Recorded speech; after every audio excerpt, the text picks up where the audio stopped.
Let's talk about intermediate test. Right, so let's recap. Are numbers consecutive? We want to see if all the numbers are consecutive. Right, so we got numbers, which is a string. So you know how I like to proceed, right? So I'm going to be very brave. I'm going to return something already. So I'm going to return numbers, which is a string. So as usual, I'm going to transform it into an array because it's something I feel quite comfortable working with. So then I got an array of strings, and at the end I want to return true or false, right? So I don't need to return another array or something similar. So this is a good example to use reduce, right? So let's do reduce. For now, I may rename some variables, but for now we'll keep it like that. So that will be the number, and then I know that it could be I want to return a boolean, right? So I'm going to initialize the boolean true. So by default, I'm going to assume that all the numbers are consecutive, right? And instead of accumulator, which is like a very generic name, I'm going to rename it to R consecutive. Then this is like a help, right? This is telling you some hints that this variable is saving a boolean, true or false, right? Cool. So I got the number. Then it would be is consecutive, yeah, because we're only checking one number. One by one. Yeah, but this is like the global. This will save a global, true or false. True if all the numbers are consecutive. Right. Now the tricky part, right? Because first of all, I would like first of all to look on the corner cases, which is, so for instance, the last number is a corner case, right? So if the number is the last number, then I mean, it won't affect. So I'm going to be brave, and I may regret afterwards, but I'm going to do, I need the index, right? So the index is on the, we can pass the index, right? R consecutive. So return, is index equals to the array.length? I don't have the array with me at the moment because it's passed by that thingy, but we can pass a fourth argument. But you can pass an array with return. Exactly, we can pass the array, right? Which is very sexy because now I can do index equals array.length minus 1. So that will be the last element. So if I'm on the last element, I just want to return whatever it was. If it was true, true. If it was false, false. So the last element is not going to make any difference. But now that's the tricky part, the chicken of the exercise. Otherwise, I need to compare if the number is the same as the next number minus 1. So I'm going to do number equals number array index plus 1. You can't see it anymore. You can't see anymore, right? It's on the right hand side. Index plus 1 minus 1. It's on the right hand side. Don't worry, I'm recording it, so you'll be able to catch up afterwards, right? So let me see that. I will probably get a penalty on the elegance because this line is too long. But hey, I'll play that risk. So I'm checking if the number is the same as the next number minus 1. Technically speaking, probably I could.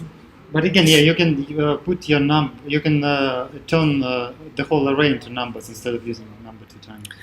That's good. That's a good thing, and I like the idea. So I'm going to change my mind. I'm going to follow Konstantin's suggestion. Instead of doing number and number all the time, I'm going to do map, right? So I got the character, and then I'm going to return number of character, right? That's a good idea. I like that, right? So then we just do map number.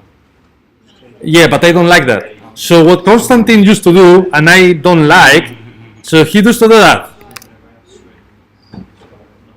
which is still valid. Yeah. It's valid.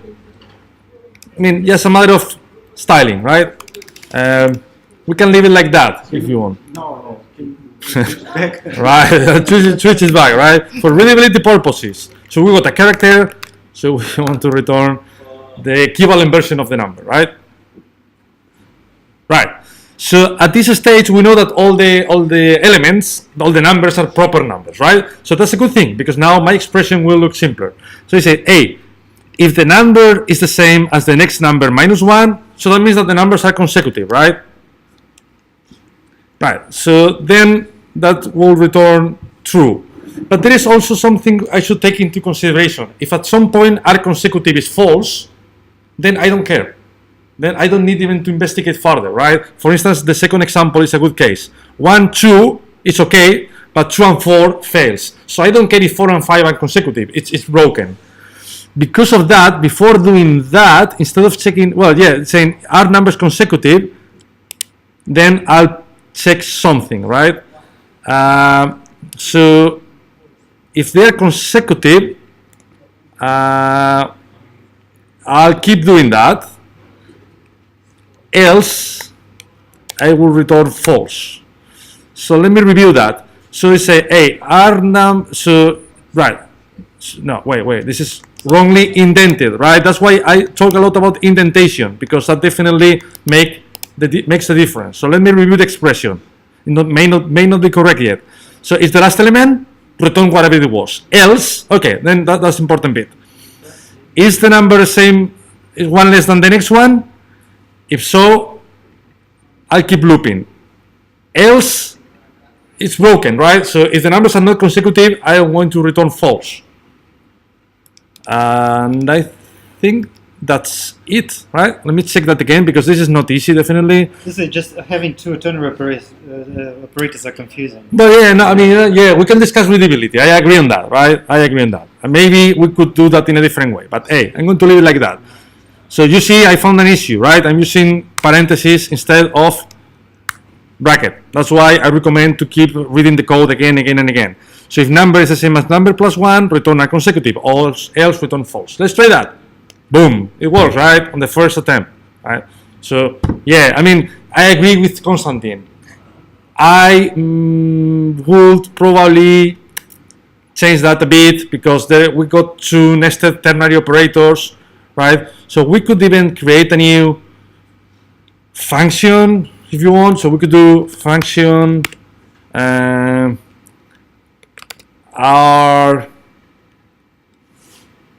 I don't know. I'm not going to do that now, right? But if you want, you could do that. When it returns false, it just stop the... No, when it returns false, it keeps going. It keeps going. But the thing is, It will always be false. Because like for the 1, 2, 4, 5, the first loop will be true, the second loop will be false, the third loop will be true. I came across this problem when I did it, and it was overriding the false with the true. Yeah. True. So I was wondering how this. Right. So let's review the example again. So if it's the last one, we return it, right?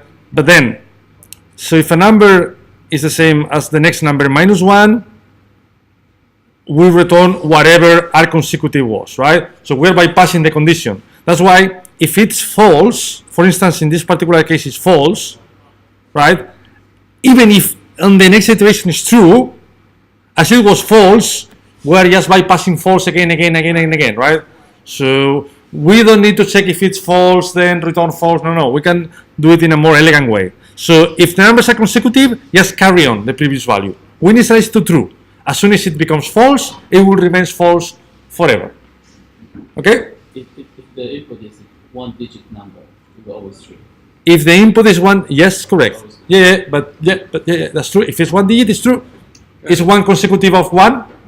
Can you do this without reduce? Can you do this without reduce? Yes, you can just do for each. Yeah, you can do for each. For loop. For loop, yeah, definitely. Every time you can use reduce, for sure there is another alternative without reduce, right? We'll explain that later, Sultan. Time. We got 4 more questions finished. Right, so let's submit that. Question number 2, get biggest difference. So again, there are multiple ways to solve this problem.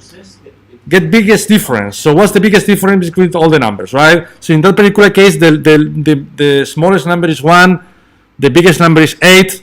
So the biggest difference is 8 minus 1, 7, right? So I'm going to do the same once again. You see that it's all about patterns. I'm all the time doing the same thing. So I got the string. So as usual, I'm going to bring the problem to the space where I feel comfortable. I'm doing the same all the time, right? So I'm splitting, and then I got an array of strings. So then I'm going to convert that, and now I'm going to do what Konstantin suggested.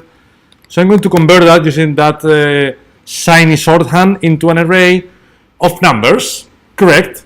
So then, not sure if anyone did that, but I'm going to sort it. Right? Sorting is good, yeah. Yeah, so when you sort an array, you got two values, A and B. If you know things like bubble sort and this kind of algorithms, this talks about this thing, right? About comparing one after the other.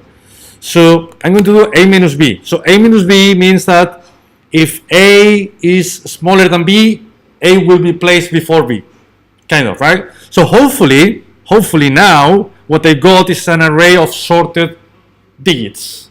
Because of that, I'm going to return it. I'm going to create a variable, let sorted digits, right? And then the only thing I need to do is return sorted digits dot length minus 1. And as this is going to be quite long, I'm going to create a couple of variables for readability purposes. Last digit.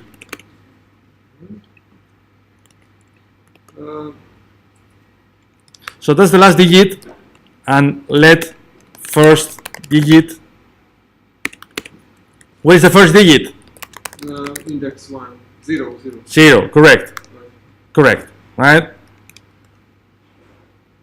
Right, so the only thing I need to do, Yeah, but what happens if you enter 0? if you enter 0, well, it's still valid, right? 0 is a valid number, even if it's a I negative. did the same and it didn't work for me. Okay, then you didn't do the same. or maybe I did it wrong, right? If it works, I did the fast. same. Right, okay. Let's review what I've done. So sorted digits. I got a string, which is an array of, at the moment it's a string, right? But then I'm going to transform it into an array of strings. And then I'm going to transform it into an array of numbers. As I got an array of numbers, I can sort the array of numbers, right? So I'm going to sort it by 1, 2, 3, 4, 5, 6, 7, 8, etc., right? So then, what element is on the last digit? So it will be, if this is the array of sorted digits, so it will be length minus 1, and the first digit will be in the first position, right? So if I try that, it works. Also, like sort does this by default, even without passing the function.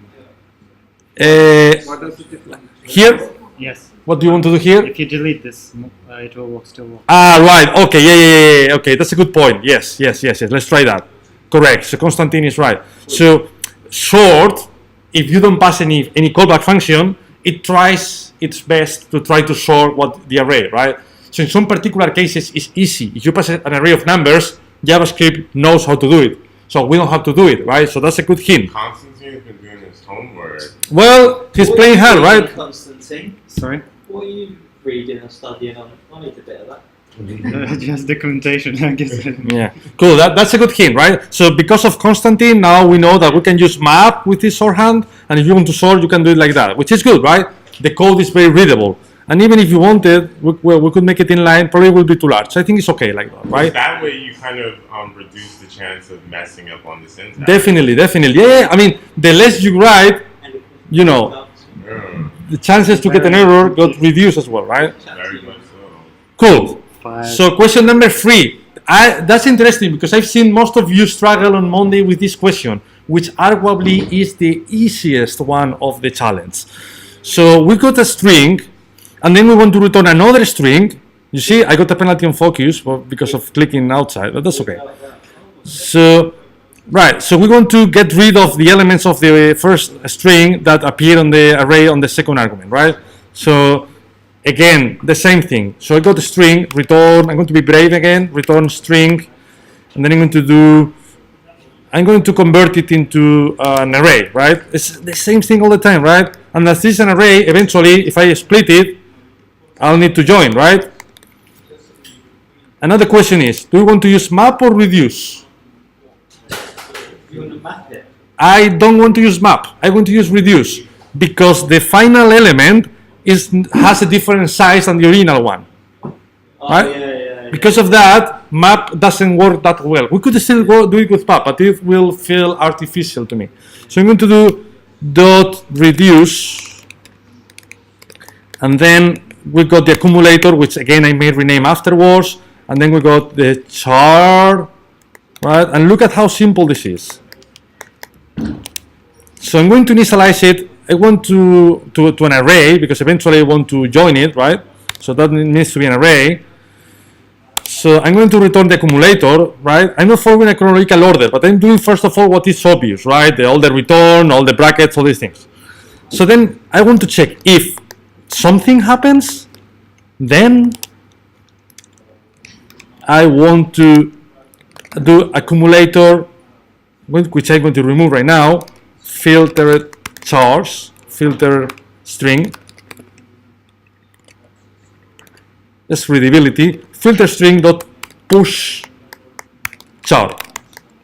So now I'm literally one line away from glory. I just need to be able to write this sentence. So what's the condition?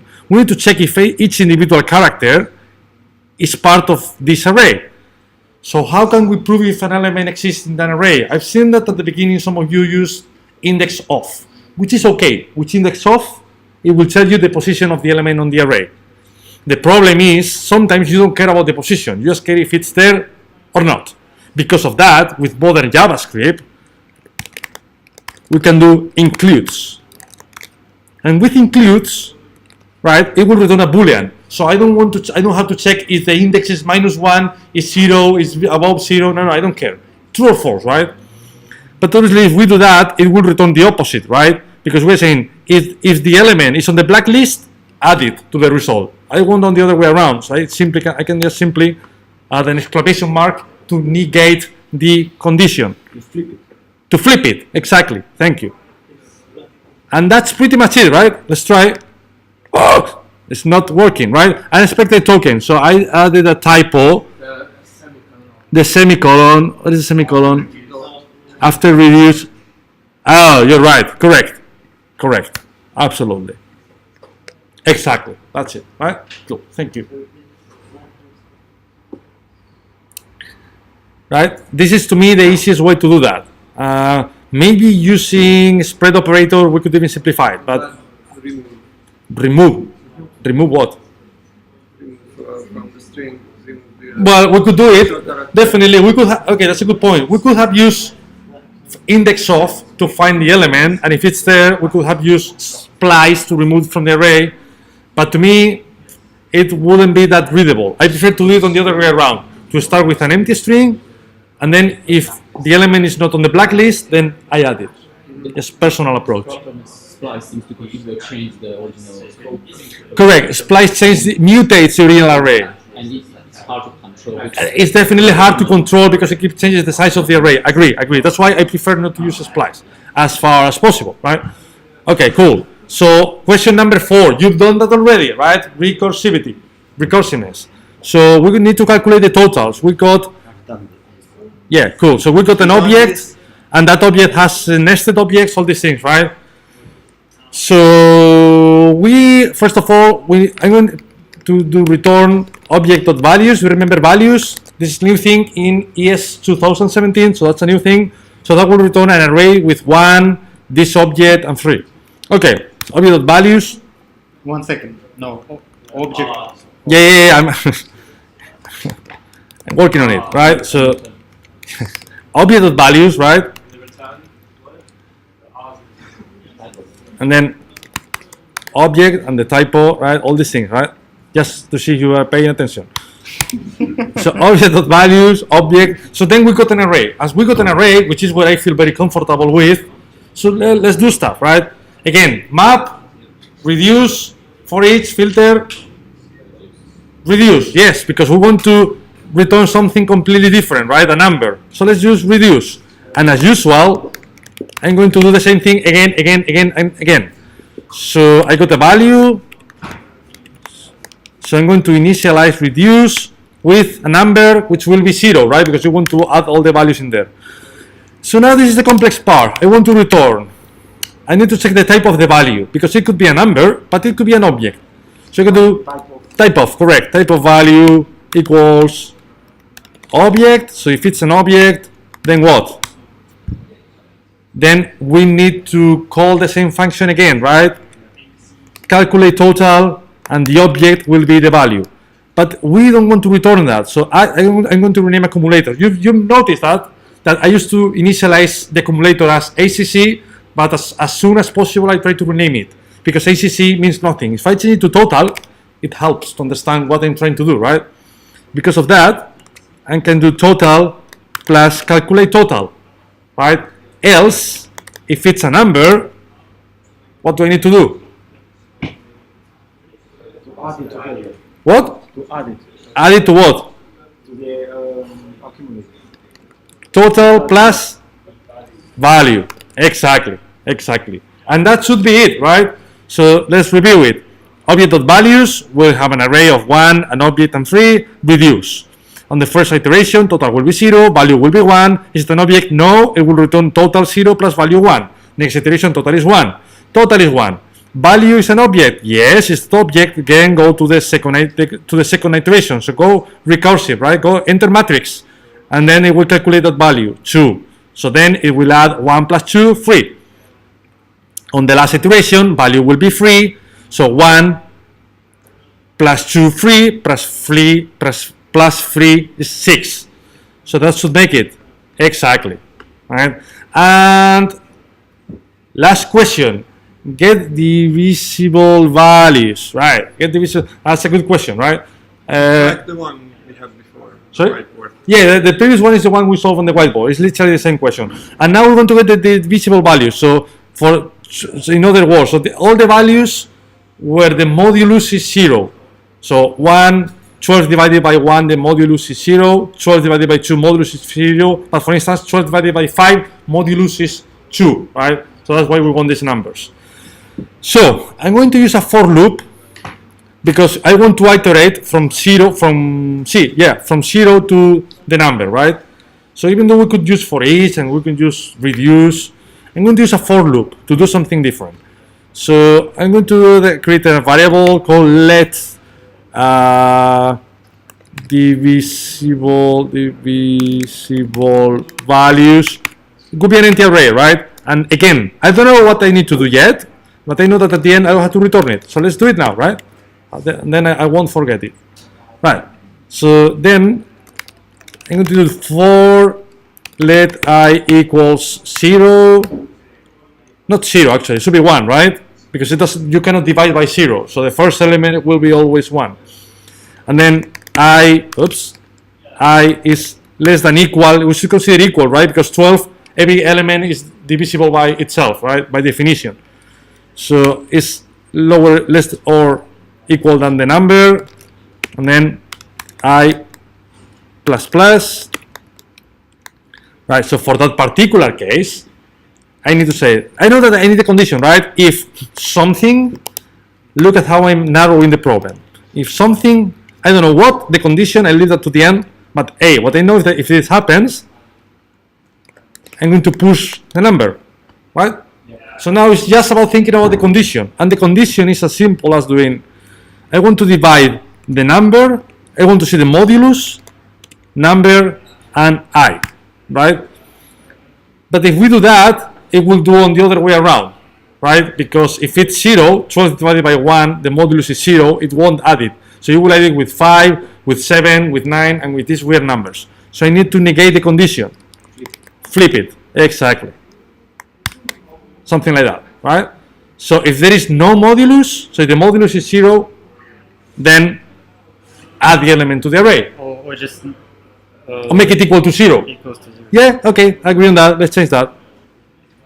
So if the modulus is 0, yeah, it's even more readable. Yeah, I agree on that, right? Then add it to the array, and then return the array, right?